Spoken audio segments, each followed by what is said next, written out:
And hey folks, here in the lapidary, gonna cut a few Koyomito agates on the trim saw. I don't normally cut on the trim saw because it's not a good way to cut an agate. It's better to cut it slowly on a slab saw. But sometimes these small agates, they're too small in fact for the slab saw. So let's cut them on this trim saw with a very thin kerf blade and hope for the best.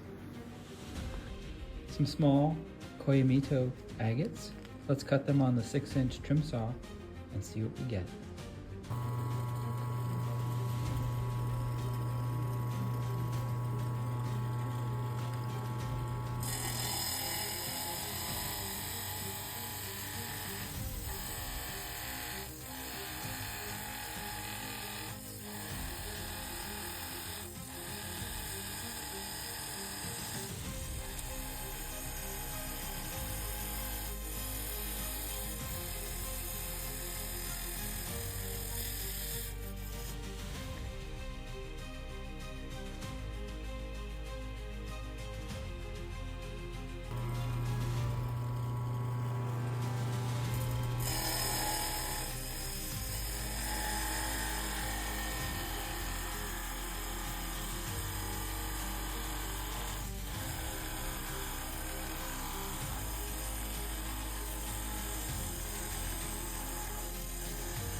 These are the very rough cut Koyomito that we'll polish later on, but first we'll take them to a flat wrap, get them completely flattened out before we do the dry sand.